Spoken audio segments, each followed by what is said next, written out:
আসসালামু আলাইকুম। Programming with Sohel চ্যানেলে আপনাদেরকে স্বাগতম। আমরা শিখছিলাম সিএসএস বাংলা টিউটোরিয়াল। গত টিউটোরিয়ালে আমরা দেখেছি সিএসএস কমেন্টস। আমরা গত টিউটোরিয়ালে দেখেছি। আজ আমরা দেখব সিএসএস এর কালার্স।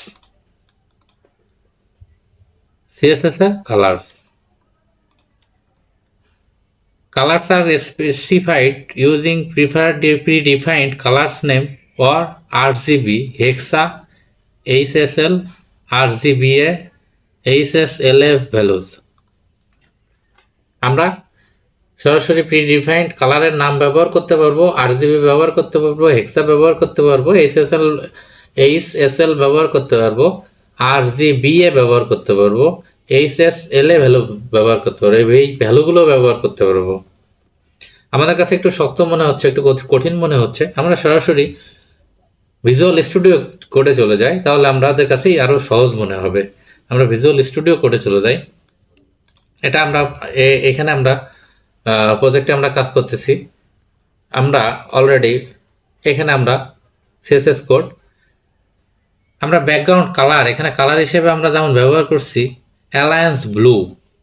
আমরা এখানে আরজিবি কালার হিসেবে কোড, আমাদের অ্যালায়েন্স ব্লু যে কোড সেটা কিন্তু 240, 248 এবং 255, যেটা আমাদের অ্যালায়েন্স ব্লু। এখানে কিন্তু আমরা আরজিবি সরাসরি কালার ব্যবহার করতে পারি। আরজিবিটা আমরা সরাসরি ভ্যালু দিয়ে ব্যবহার করতে পারি। এবার আমরা ভ্যালুটা চেঞ্জ করে দিলাম, আমরা কিন্তু ভ্যালু চেঞ্জ করে দিলাম। এবার আমরা আউটপুটটা দেখে আসি। আমাদের ভ্যালু চেঞ্জের সাথে সঙ্গে আমাদের ব্যাকগ্রাউন্ড কালারের আউটপুটটা কিন্তু চেঞ্জ হয়ে গেছে। আমরা এখানে ব্লু ব্যবহার করছি, ব্লুর পরিবর্তে আমরা এখানে যদি হেক্সা কালারের কোড ব্যবহার করি, এক্সাম্পল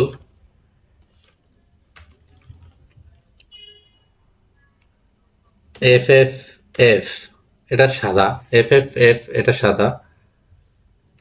সাদাই আমরা ব্যবহার করি, দেখি আমরা, তাহলে এটা সাদা, এটা দেখা যাচ্ছে না। আমরা এইখানে যদি এটাকে একটা গাঢ় কালার দিয়ে দিই, ব্লু কালার দিয়ে দিলাম, দেন এবার আমরা সেভ করি। এবার যদি আউটপুট দেখি, তাহলে আমাদের কালারটা দেখা যাচ্ছে।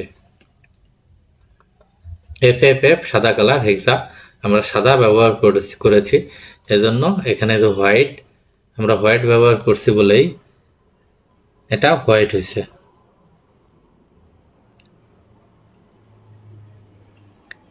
আরজিবি কালার আমরা এখান থেকে সরাসরি ব্যবহার করতে পারবো, আমরা নাম ব্যবহার করতে পারবো, আমরা হেক্সা ব্যবহার করতে পারবো, আমরা এইচএসএল ব্যবহার করতে পারবো। আমরা যেটা খুশি আমরা সেটা ব্যবহার করতে পারবো, কোনো সমস্যা নেই। তাহলে নিশ্চয়ই কালার সম্পর্কে আপনারা বুঝতে পারলেন। যদি সমস্যা হয় আমার সঙ্গে যোগাযোগ করবেন, আমি আপনাদের সমস্যার সমাধান করার চেষ্টা করব। আর আপনি যদি আমার চ্যানেলে নতুন হয়ে থাকেন, তাহলে লাইক, কমেন্টস এবং শেয়ার করবেন। আর একটা কথা, সেটা হলো সাবস্ক্রাইব করতে কিন্তু ভুলবেন না। ধন্যবাদ আপনাকে।